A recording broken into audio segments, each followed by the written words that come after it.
朝堂局势复杂，就算把他带到长安，这事儿能有一个完整的了结吗？放心吧，我定会拼尽全力，将他绳之以法。不过不管怎么说，牛姐她是跑不了了。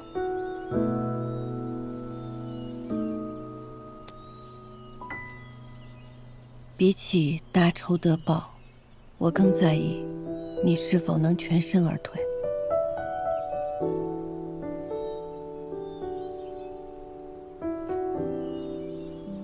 你忘了，我还欠下你一场大婚呢。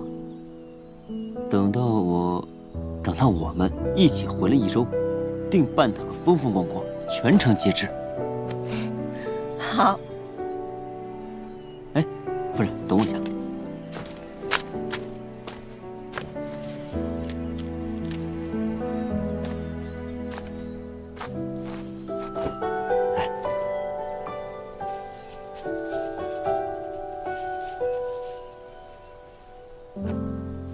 好看吗？好看。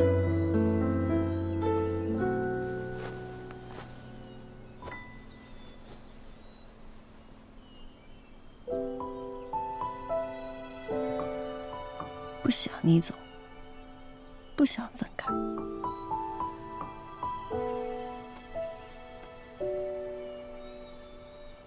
那我不走了。骗人！杨金兰，务必平安。嘤嘤。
不好，他们跑了，你们守着，他们追。是。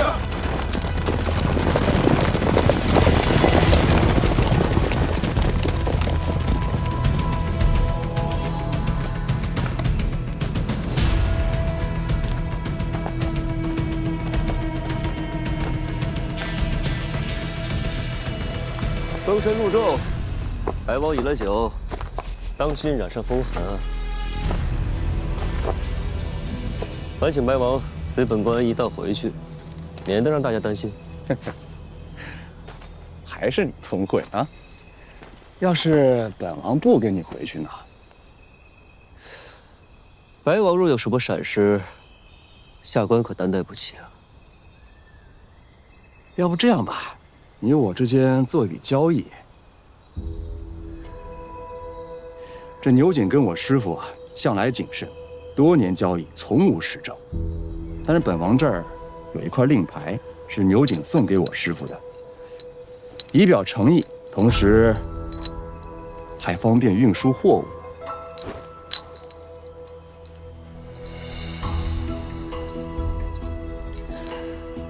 牛景先前碍于节度使和太子对我投鼠忌器，避而远之。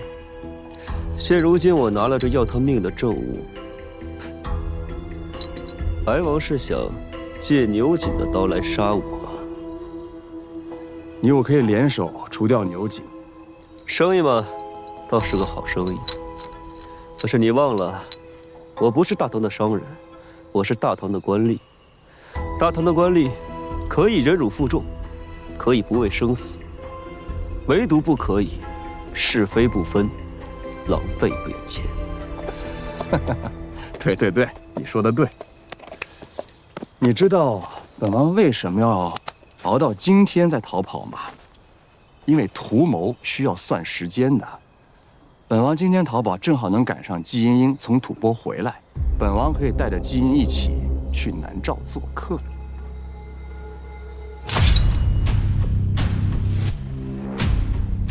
在此之前，还是先随我回去再说吧。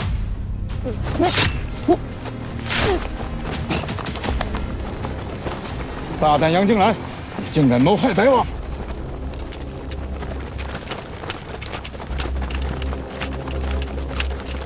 杨静来，本王是南诏白王，是你们大唐请来的客人，你竟然敢刺杀本王！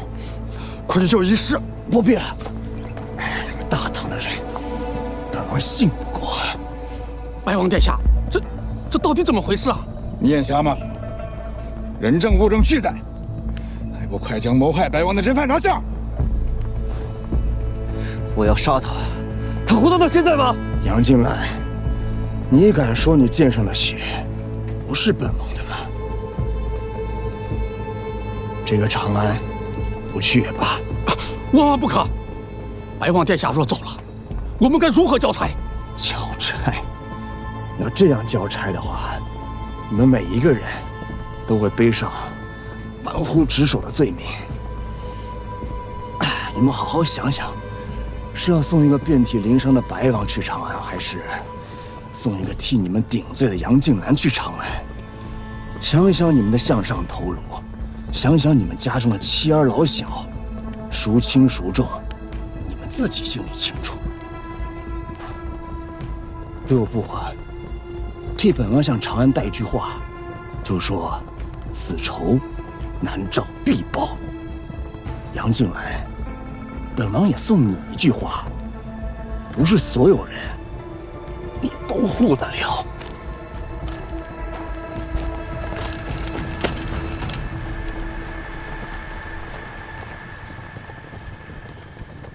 杨警官，莫要怪罪，还望你能亲自到御。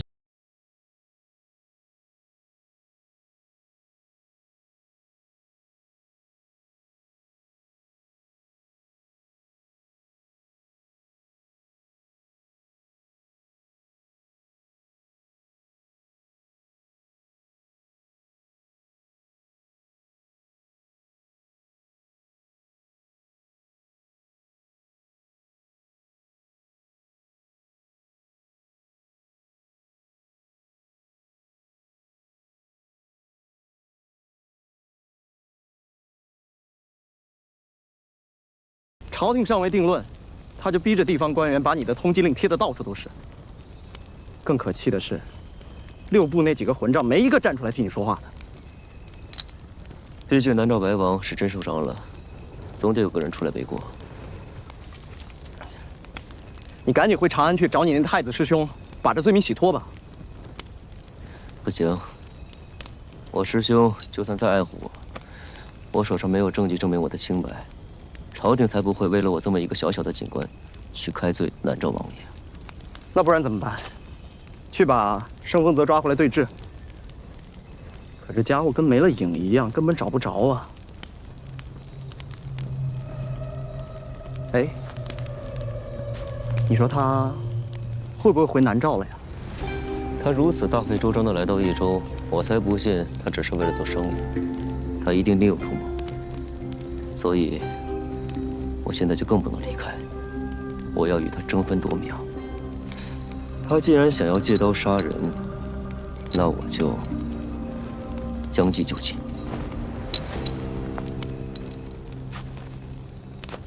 不过，我还需要再找一个帮手。谁？穆辉。他可以纵容麾下贪婪，但若勾结外邦，他绝不会姑息。若白王勾结牛瑾，证据确凿，我就算是真的刺杀白王，那也是不畏强权，维护大唐律法与安危。南诏李逵，即使是要发难，他也实属无名。就凭这块令牌，他能信吗？所以我还需要诸葛的翻商证词啊。好，交给我，反正我也不是你麾下的人，他们没理由抓我，我混进去不成问题。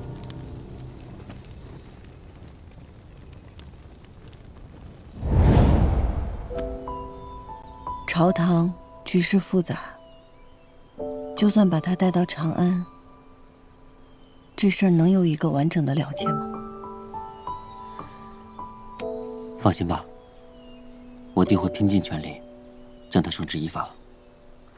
不过不管怎么说，牛瑾他是跑不了了。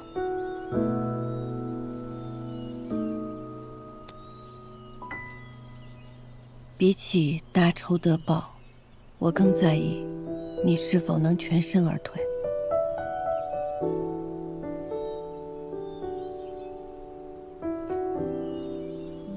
你忘了，我还欠下你一场大婚呢。等到我们一起回了益州，定办他个风风光光，全城皆知。好。哎，夫人，等我一下。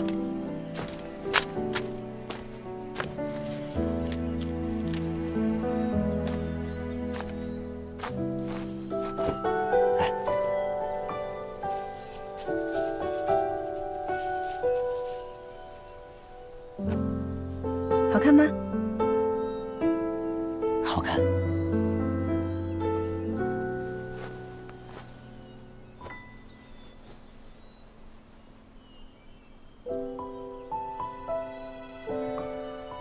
不想你走，不想分开。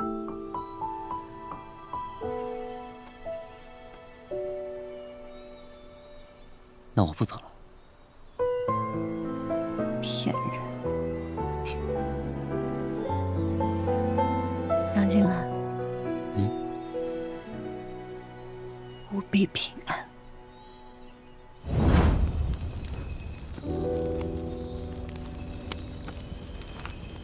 高兄，还有一件事，我想请你帮我。你说。帮我给英英送样东西。行，交给我。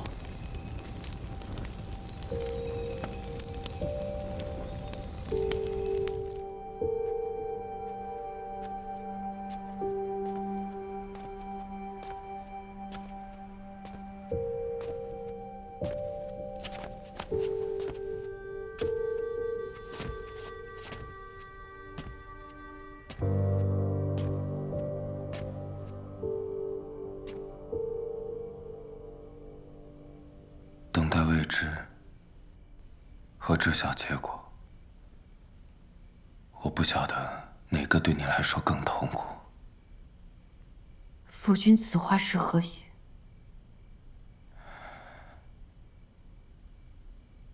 玉媛被人卖到了临城当丫鬟，但那家的主母担心她抢了她的丈夫，所以找了个理由把她杀害了。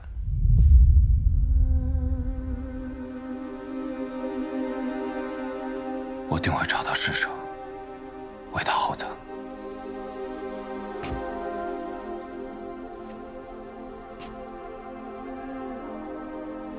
此事是我对不住你。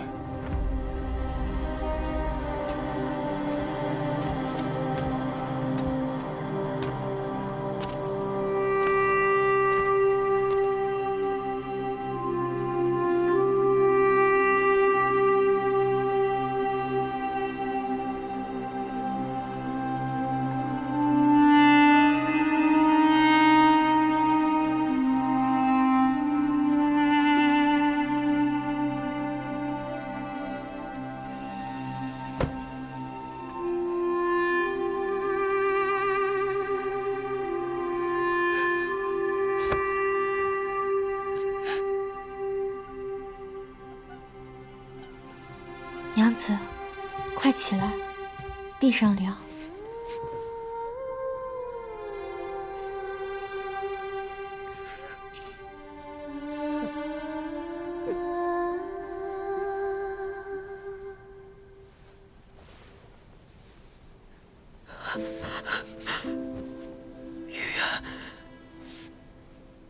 玉言，你说我是不是错了？我就应该听我阿爷的话，当他的妻子，我就不会认识金莹莹和杨静兰，我就不会嫁给赵秀元，你就不会离开我，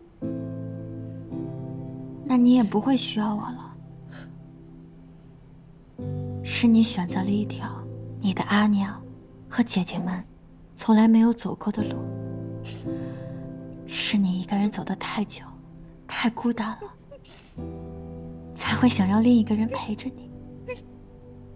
我不是你的奴婢，不是朋友，不是亲人，我是另一个你，一个不断肯定你、鼓励你、告诉你你没有走错路的你自己。玉言，你是我的姻缘，你是我的一部分。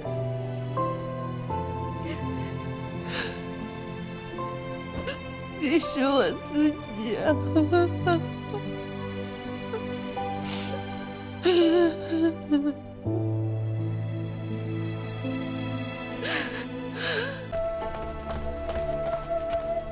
莹莹，你可安好啊？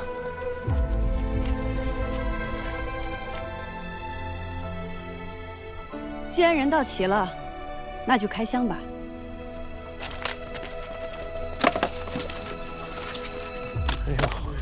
英英在离家前，各位叔伯将自己手中的蜀锦卖与我，这箱中便是诸位叔伯的余款。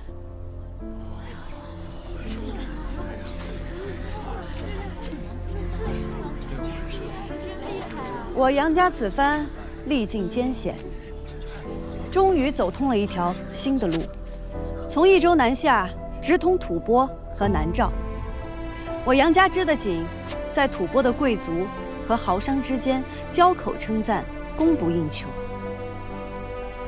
任人如何诋毁，金子永远是金子，我杨家锦依旧寸锦寸金。除却卖掉的杨家锦之外，我还带回了新的订单。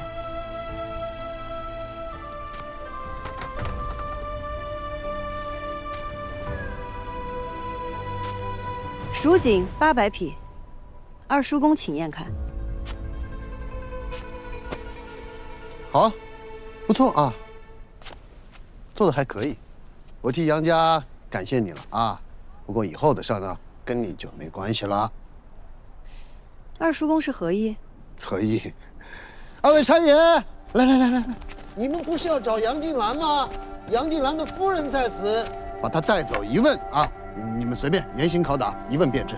二叔，杨记事，跟我们走一趟吧。杨静兰还未过堂问罪，即便是要株连九族，也不该此时抓人吧？少废话，孟县令说让谁去，谁就得去。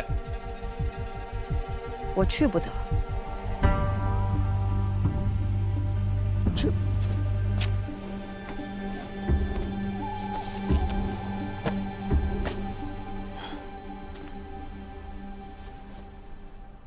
和离书在此，这杨静兰是。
那诸位尽管杜撰罪名，带我去问询。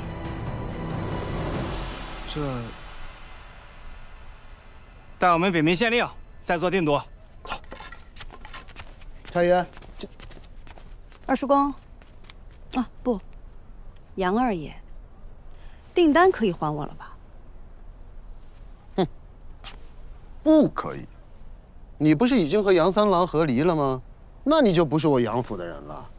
哈哈，杨府的订单与你无关。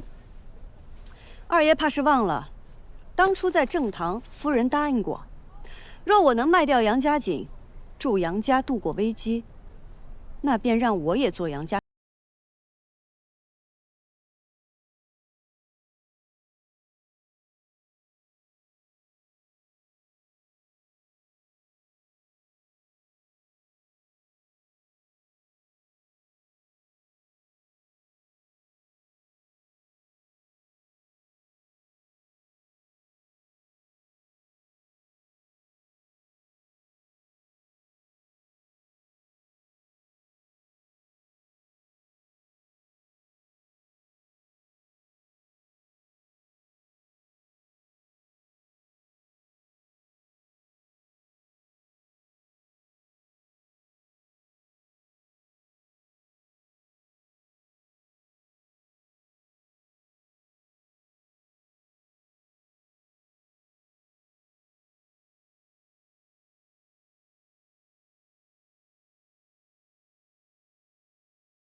地主事接风洗尘。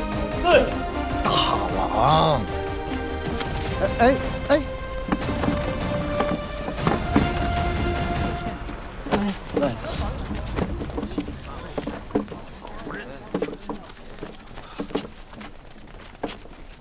怎么办呢？这该如何是好啊？这是你的家事，我也管不了啊。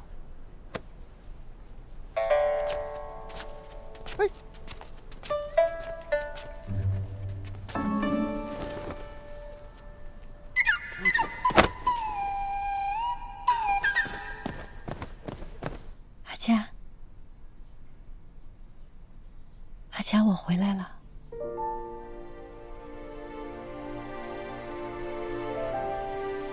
你们走后不久，家里便传来消息说，母亲病重了。阿爷和二弟继续留在长安斡旋，我连忙赶回家。回来才发现，母亲已经重病卧床了。阿佳因何患病？先前以为是操劳过度，可是久治不愈，最后竟是昏迷不醒。大夫说，可能是中了毒。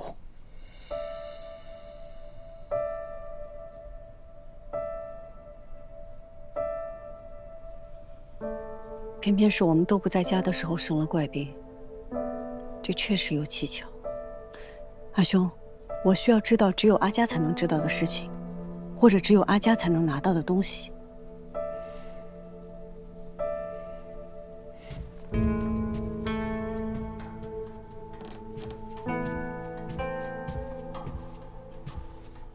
这印信，平时只有阿娘才可以使用。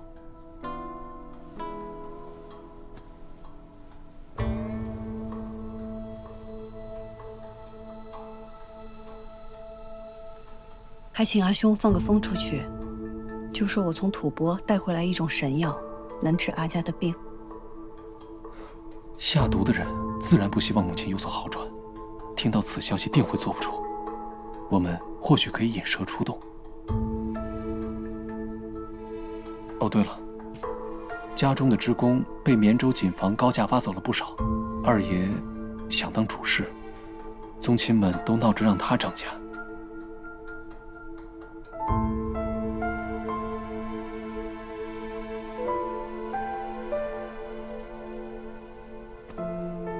阿佳，你放心，我一定护住杨家，让您早日醒来。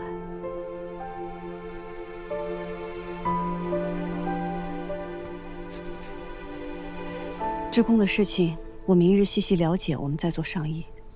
眼下我还需出去一趟，家里的事情先劳烦阿兄照看。好。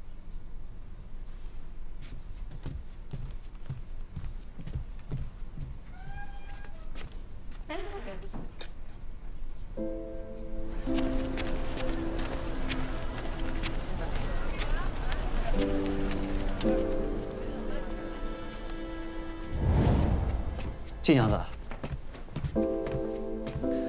杨静兰猜的没错，你果然会回来。你见过他了？他现在在何处？可有受伤？可还安全？我见到了高大侠，他说杨静兰一切平安，而且我们已经想到了应对之法，一切放心。你怎么样？放心，我安好。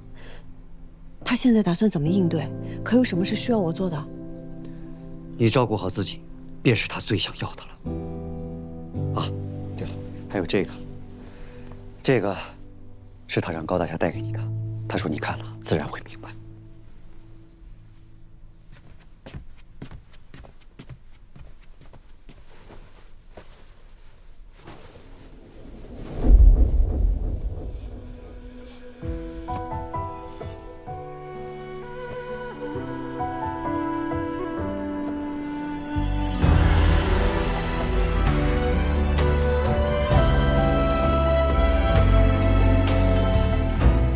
该说夫妻之缘，少时偶遇，重逢为盟，再逢为弟。万缕千丝，情深意重。系三生结缘，愿白首同心。若是我家能逃过此劫，我定去交你这个朋友。但凭我自己，风霜刀剑，庇护季娘子平安。嫁给我，愿不愿意？我愿意。而今时移世移，陌路难配峨眉。迎月虽仍在，难应檐下烛。既已难归一意，快会几柱前。以求一别，物色叔侄，各还本道。愿相离之后，夫人事事顺遂，岁岁和欢。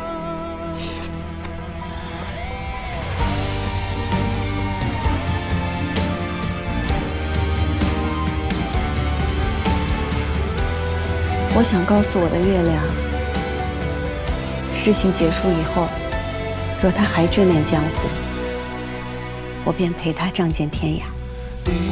草上崎岖数道外，水色涟漪和随听风来，思念如梭走线绕尘埃，世事顺遂，岁岁和欢。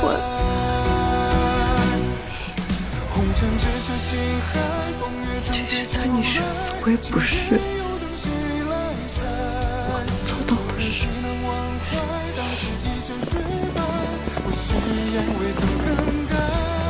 我还欠下你一场大婚呢。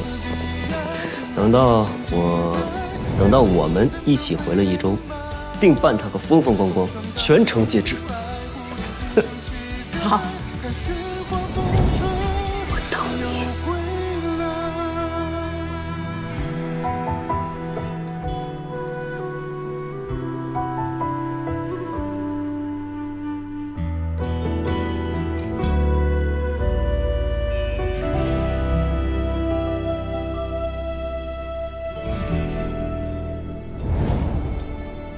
阿兄，商队的善后事宜我都已经处理完了，走，回家。阿兄，有个事，我需要你的帮忙。帮我盯着杨二爷。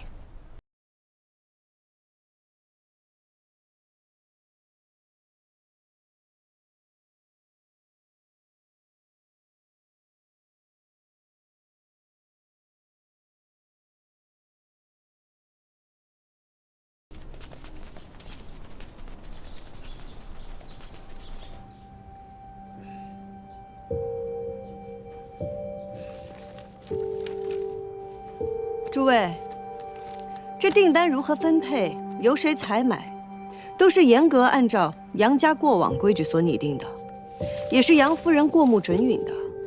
诸位没有异议吧？有异议。杨夫人过目准允，这便是胡话。大家都知道，大嫂已经昏迷很久了，她在哪儿过目准允呢？难道是在梦中？我忘了告诉大家，夫人喝了我从吐蕃带回来的神药，昨夜已转醒。不可能，这绝对不可能。为何不可能？杨夫人转醒不是杨家一大幸事吗？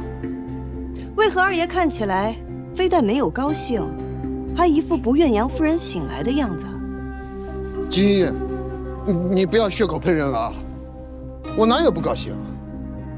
大嫂醒来，我自然是高兴的。我只是在质疑，大嫂醒了，怎么会不找我们这些宗亲商议呢？夫人身子还弱，她醒来与我交代了一些重要事宜，便又歇息了。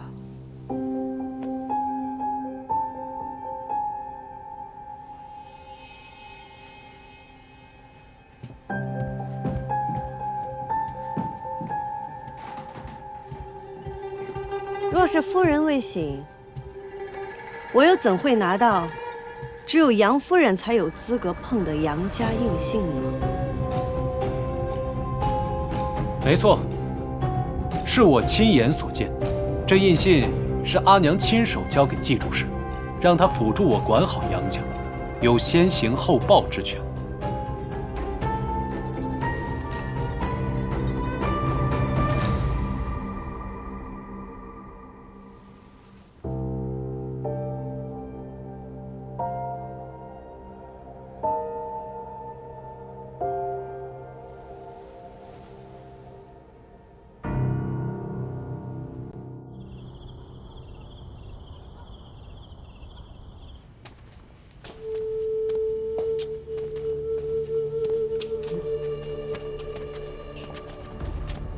哎呀，赵家主，你可算是来了。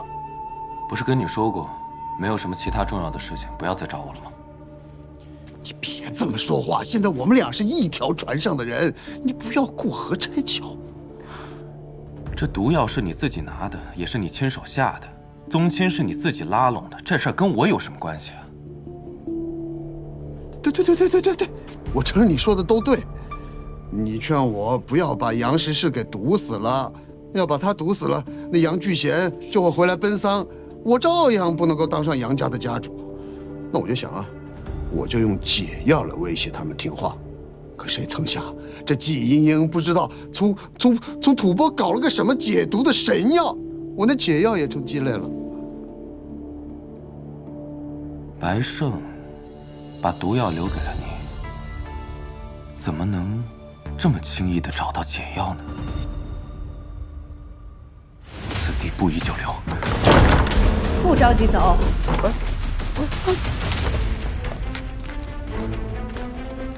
杨二爷果然是你，把解药交出来。杨经理，他真的是你！交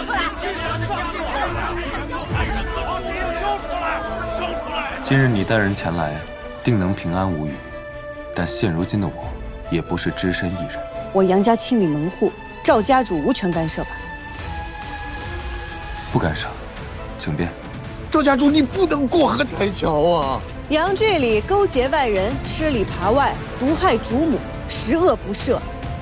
来人，请家法。是家法。你，金，我是赵五十，别动！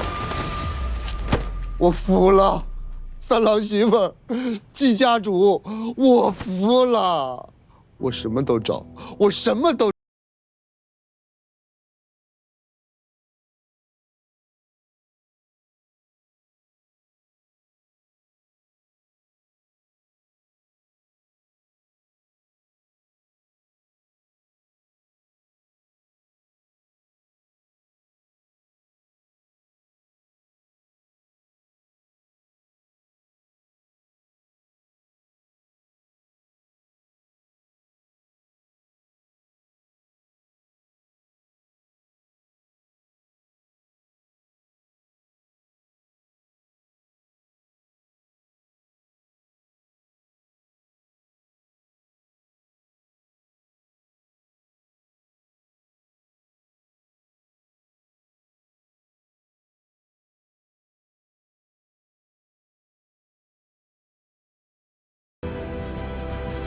啊，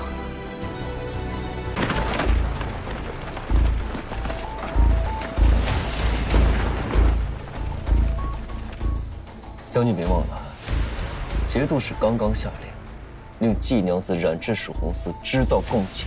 怀璧其罪。季娘子身怀绝技，被人觊觎，全家殒命，老夫痛惜，但爱莫能助。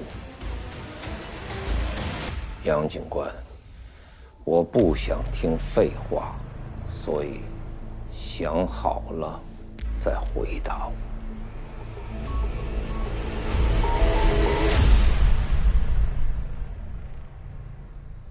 杨某来到益州，不是冲着将军而来，只为肃清锦宴。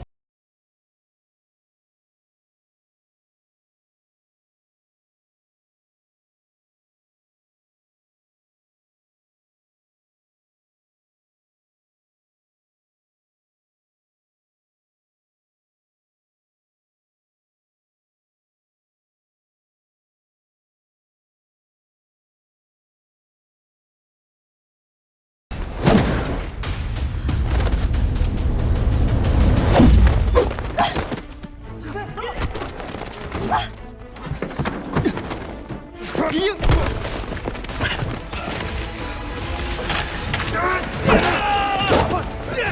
二兄，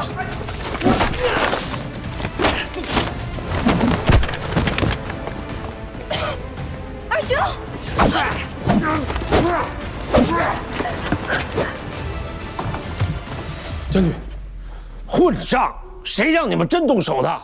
还嫌节度使对我关注不够吗？不是我们的人。什么？是我。高大侠。是杨三郎让我来的，请季娘子配合我演一出戏。你只管做戏，我定会配合。丧葬室的人到了，我得走了。哎，等一下。既然是做戏，就做得真一点。别想伤害我阿妹！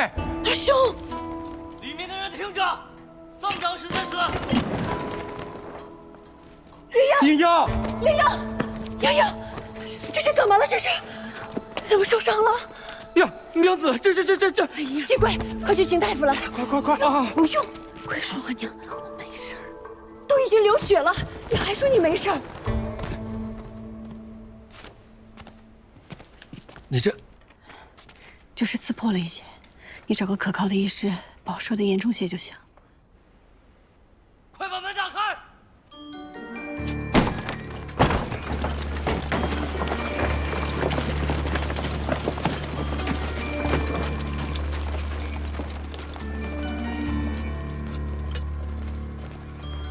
丧葬室，刺客呢？不见了。走！是。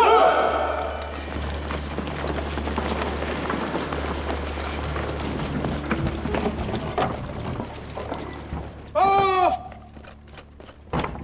丧葬室搜到一块令牌。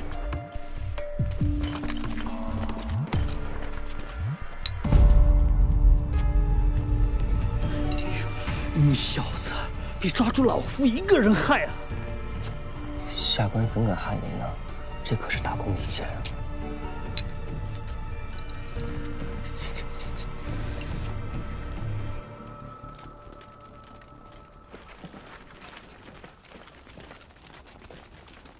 尤将军、张刺史，有劳二位，是下官失职。杨警官也在，真巧啊！倒不是巧，只是这季家不同于别家，这季娘子担负着无人可替的供锦之责，我身为警官，自当多加在意啊。这不过是寻常私户被人劫掠，犯得上惊动张刺史吗？本来是不必惊动刺史，更不必惊动将军您的。只不过桑长史搜查时，发现贼人落了一样东西，要不，将军您看看。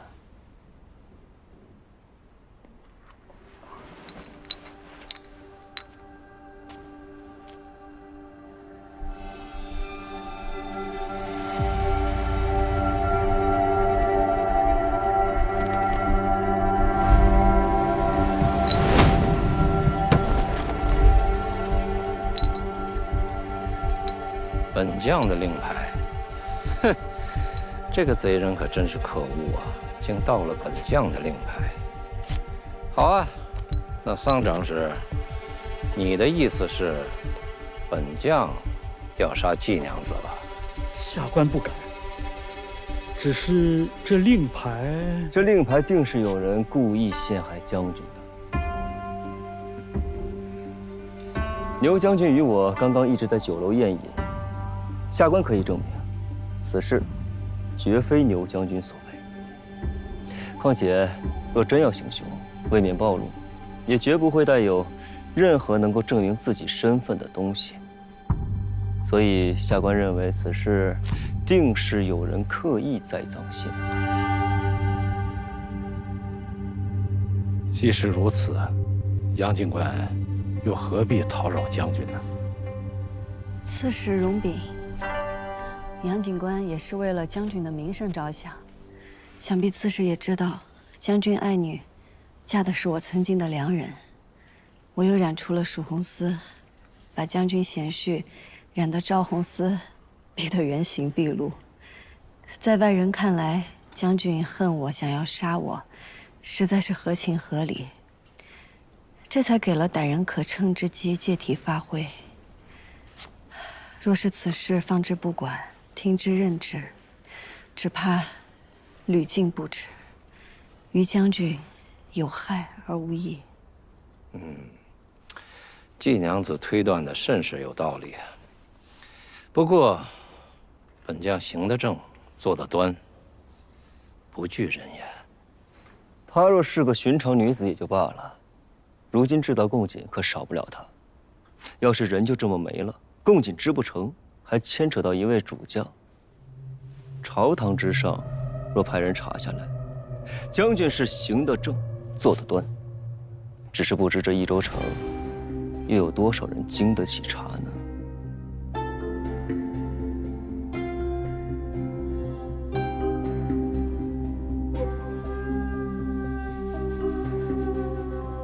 不知杨警官有何高见呢？回刺史，既然有人冒用将军名号来刺杀季娘子，咱们不如反其道而行之，便由牛将军来护卫季娘子。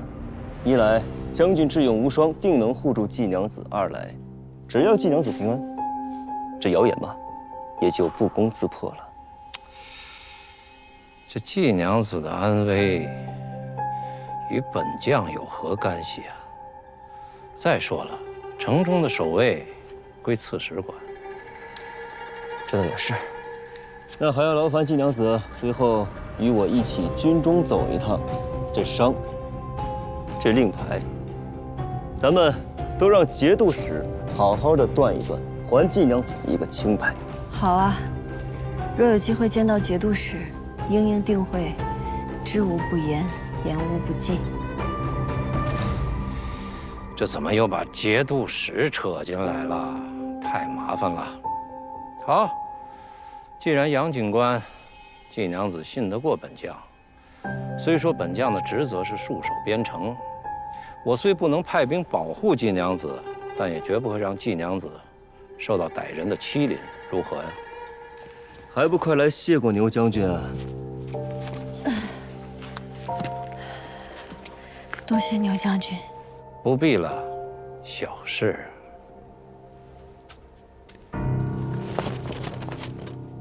有劳了。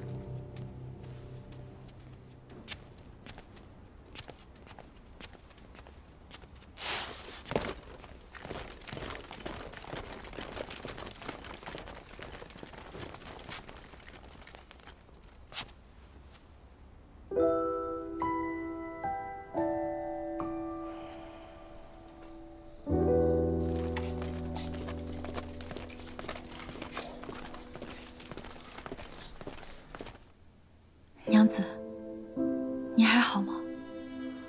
无妨，这么多年，已经习惯了。若不是我在山上被控制，娘子你也不会上山。锦房的事情瞒不住的，即便没有了你，杨金兰也会用其他的办法让我上山。你无需自责。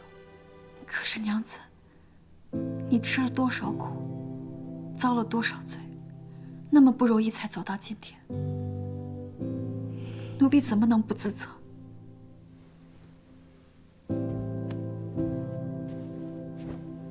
可若是没有你，又是谁帮我撑到今天？娘子救下奴婢的那天，奴婢就答应娘子，奴婢不是牛府的奴婢，是牛五娘子一个人的奴婢。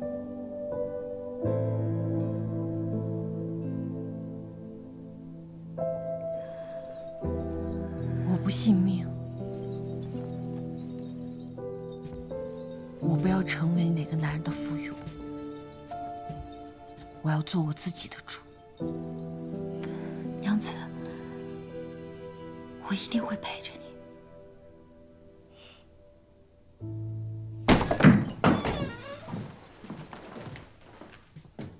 你来做什么？你答应过我，只要我不靠近他，你就能护他无虞。可是他今天差点死在山里。他死了吗？他不仅没死，还拿到了。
手中无棋，连棋桌都上不了。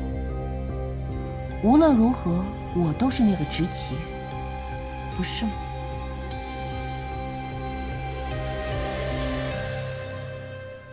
杨警官找借口拦着阿兄和阿娘，可是有什么要跟我说？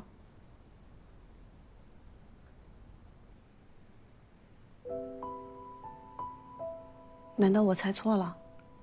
你让高放冒充牛家刺客，难道不是想要先发制人，让牛景不敢再对我动手？你是没猜错，但我的计划中可没有季娘子舍生忘死、身上中箭这一环。我这不是怕他们倒打一耙，污蔑咱们贼喊捉贼，想把戏做得真一点吗？大夫刚刚也说了，没事儿的。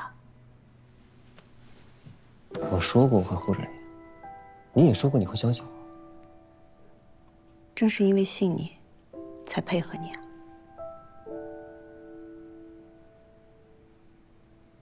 果葵，回去，怎么又跑出来了？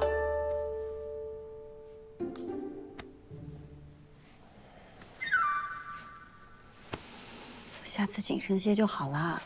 再说了，有杨警官托底呢。有景线下，是不会再对你直接下毒手了。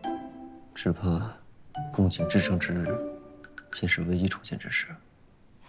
我不怕，杨警官会保护我的。你这话说的，你们家锅盔挺了都不行。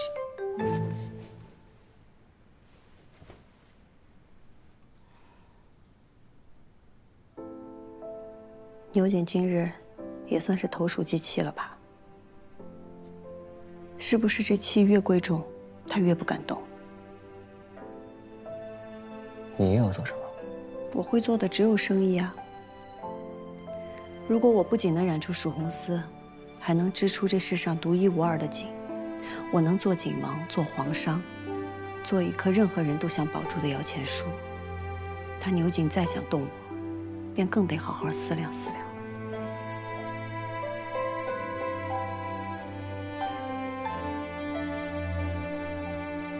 等我一下。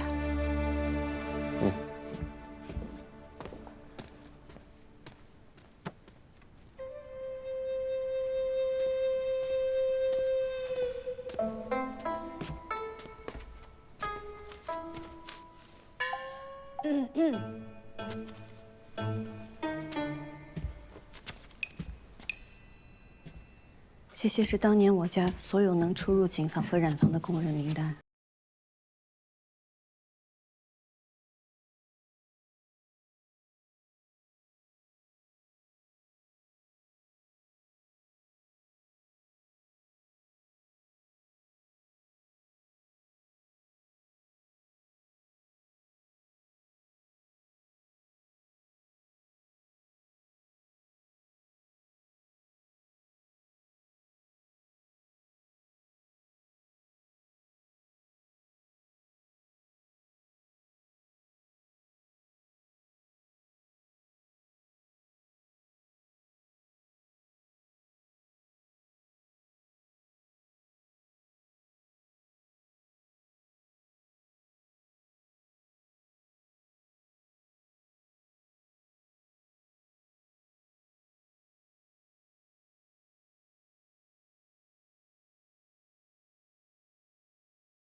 赵修元在门外求见，说是要与娘子商议共锦织造之事。回去。坐下。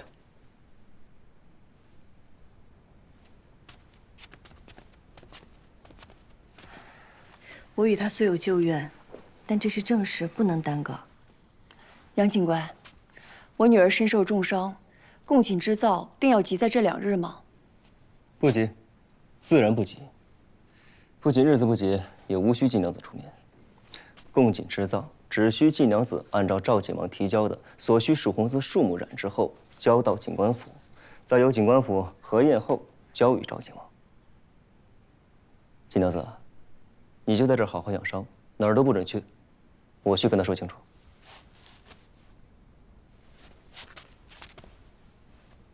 杨警官，莫忘了民女所托。父亲。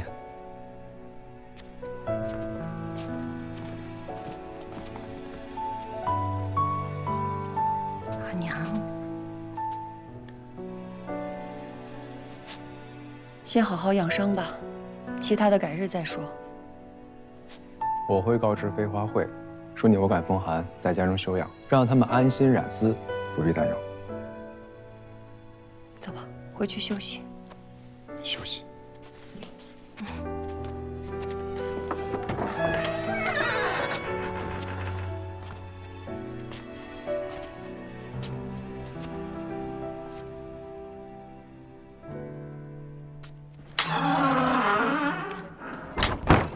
你明明可以用别的方式保他，为何要伤他？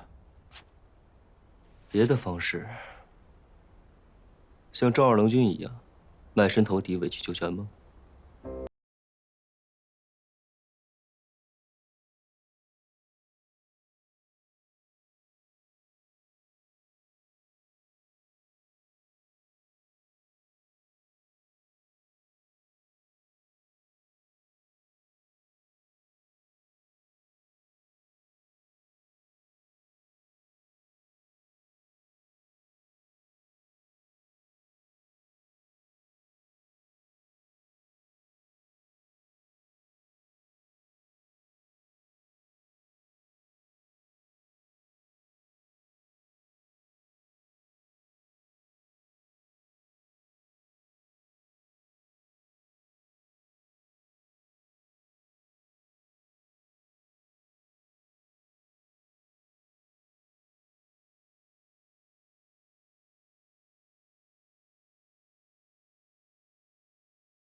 确实糊涂，若是不用贾曙红，我赵家是赢得堂堂正正了。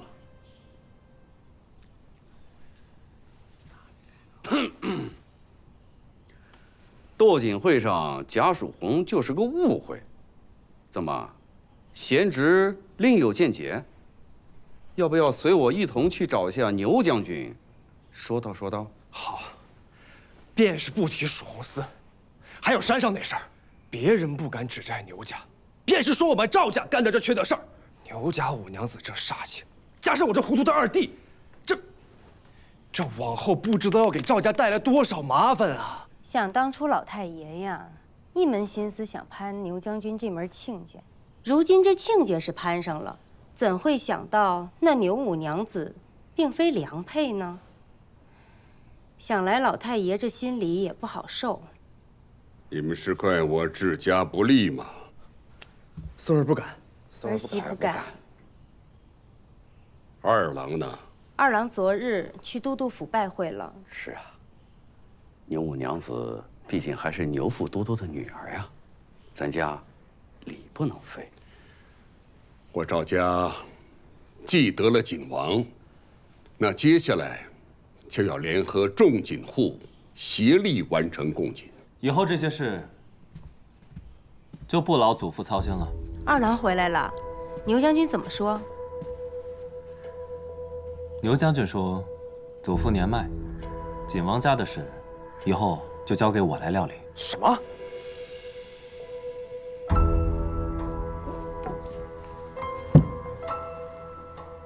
你是拿牛家的权势来逼我？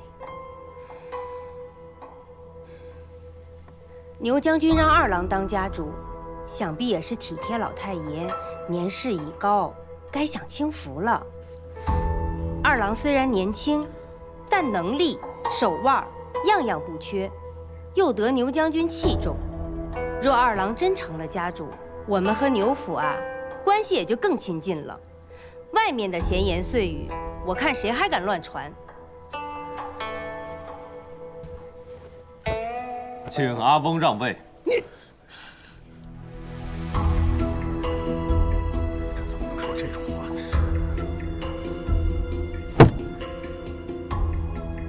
当年我祖父持家50载，我阿爷在他身边学了30载才掌家。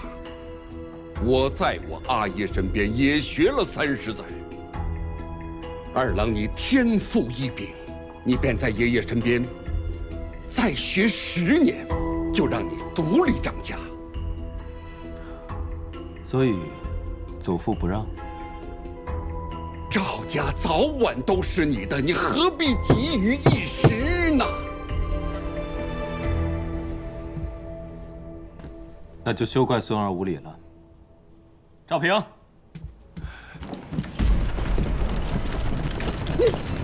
赵书远。 你这是要造老太爷的反吗？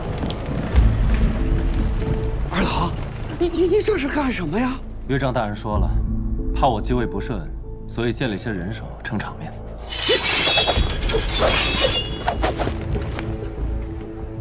二郎，都是一家人，何必大动干戈呢？老太爷也是一时没有想明白而已。牛将军山上一怒，连朝廷命官都敢动杀心，他的话，我们哪敢不听啊？各位，你们说是不是？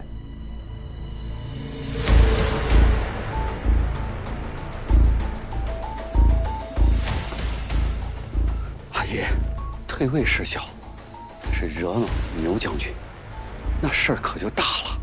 您还是退吧。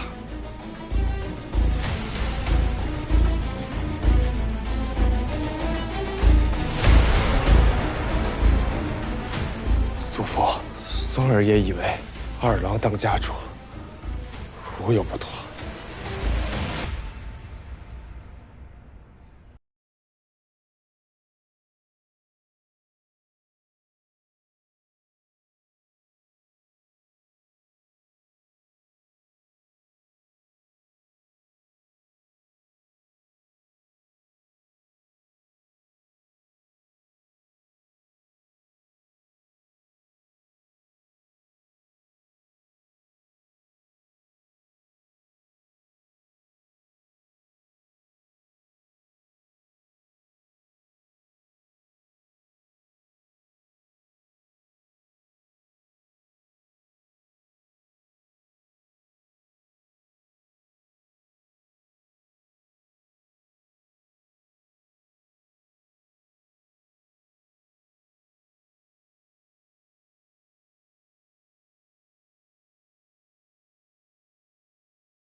夫君昨日送我回来，并未得见阿耶。怎么阿耶今日临行前，却突然改了态度，给了你手下？我瞧着这几个人有些眼生，似乎并不是我牛家护卫。我雇人假扮的。夫君倒是坦诚。你不会拆穿我。我能走多远，你这景王夫人才能走多远。夫君可还记得答应过我，成婚之后会予我一些自由？你要干什么？当然是替夫君把整个蜀锦业握在手中。我执锦多年，比夫人更懂这益州锦业。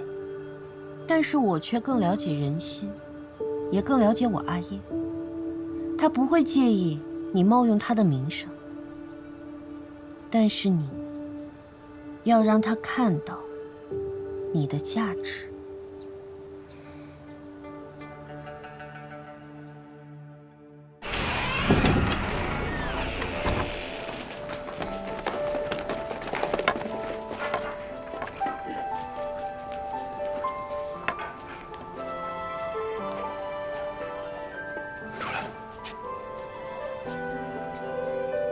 自季归南死后，蜀红角色也随之消失，多年未曾重现。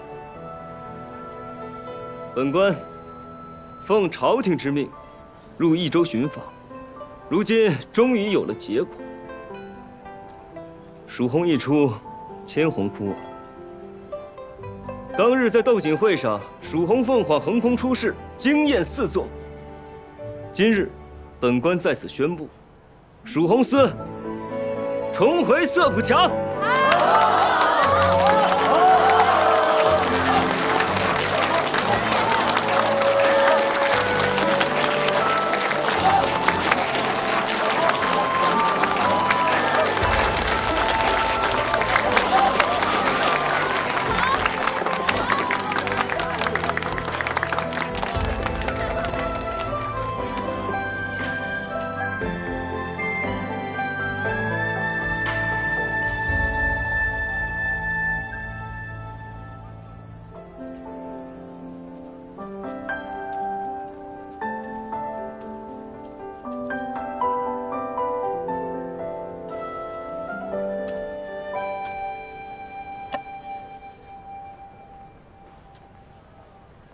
这蜀侯是你重现的？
恭贺季娘子重现蜀红司，苦尽甘来，凤凰于飞。可这是兔子哎，跟凤凰有什么关系？凤凰太难画了，我还没学会，季娘子就先将就着。你自己做的啊？你的伤怎么样了？我若是不好，我阿娘怎会放我出来？你特意把我喊进来，不只是为了问我这个吧？如果我说是呢？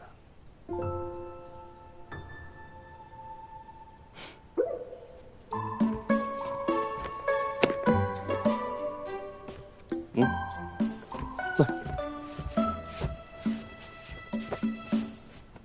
物归原主，我师傅找到的。在哪儿找到的？我不知道，还在查。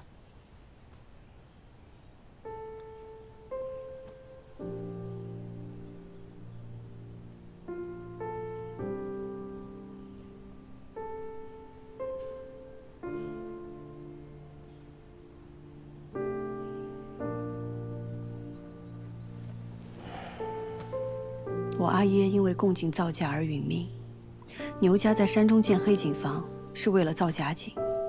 或许当初他们就是这样用假井替换真井，事发之后，我阿耶便成了替罪羔羊，对吗？季娘子，咱们约法三章可好？查案归我，定还你一个真相。那我需要做什么？做生意。杨某看似光鲜，实则挺穷的。说不准某一日，还需要季娘子接济。我朝律法，行贿当抓，受贿当斩，我不敢。到时候你可以把钱袋扔地上，我假装捡到，顶多算拾金不交，道德有失，触犯不到律法。狗官。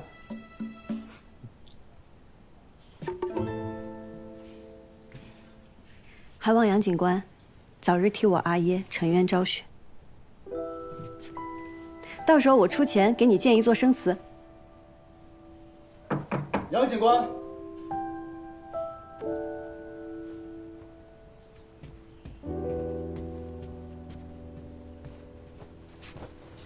进来。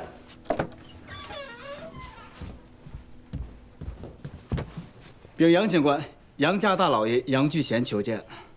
不见。杨老爷说，若您不肯相见，出去。哎，是。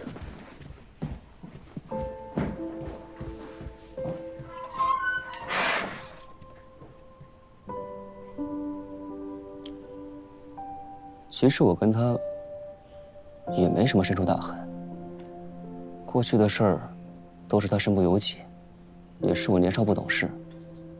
可过去了就是过去了，没必要和好，更没必要道歉。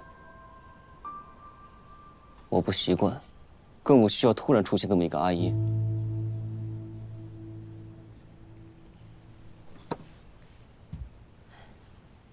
这次我阿娘也给我发了好大的脾气。一副我再不听话他就不要我了的样子。但我先是我自己，才是我阿娘的女儿。我可以照顾她，孝顺她，哪怕以命抵命。但是我却不能按照她说的那样活。若是那样，我便会面目全非，我便会不知此生我为何而来。我阿娘也会愧疚一辈子。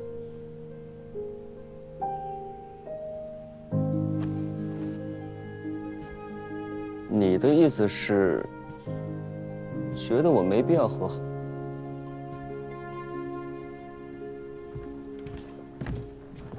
那就是与他和好？你到底要我怎么选啊？选你的心之所向，不管你怎么选，我都会站在你这边的。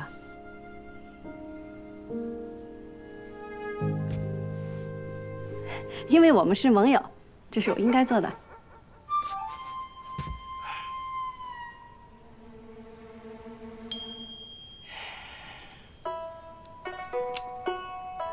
来，吃点甜的。季娘子这安慰人的法子，真是够差的。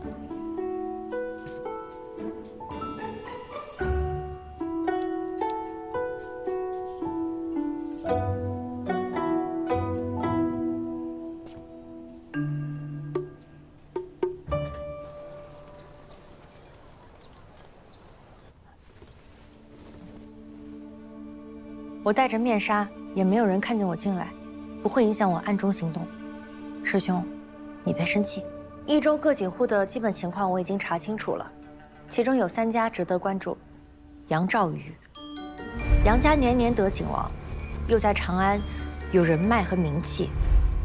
但是赵家的2郎如今成为了牛景的女婿，在斗锦会上力拔头筹。余家长子又英年早逝。余家现在后继无人，已经没落。师兄进城时看到的红色凤凰，属于飞花会会长季茵茵，她是季归南的女儿，又是蜀红锦的后人。但是，她只会染丝，不会织锦。师兄想打入锦业的话，还是在这3家里选吧。打入锦业，如何打入锦业呀？是开一个锦铺？还是建立一支商队啊？要是这么简单的话，为什么要我亲自来呢？中原人有句话叫“授人以鱼，不如授人以渔”。诸位，我家郎君久慕蜀锦之瑰丽，遂千里求锦。然蜀锦千样，千样千价，实不知该如何出价收购？怕价低辱没了真品，也怕价高流俗于凡品，故而想借众位蜀锦行家之慧眼，帮我们估一估价。凡送锦者，我们白府来者不拒，仅选此处，供大家品鉴。若有真品，千金愿求。大家将心目中悬于此处这蜀锦的价值写下，价值平均，便是此锦的最终价值。你这法子啊，倒是挺新奇的，可我们帮你写价能得什么好处？对呀，大家请看。上前了。刚才那个问题问得好啊！做生意嘛，无非就是买卖公平，礼尚往来。诸位，白某让你们帮忙，但绝不会让你们白帮忙。在这竹片上，一面写上你们的名字，另外一面写上价格，价格最为接近者，白某送上一片金叶子。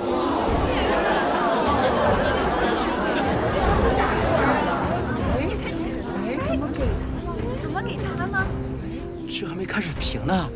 你是第一个搭理我仆从的，我们远道而来，你诚挚热情，以礼相待。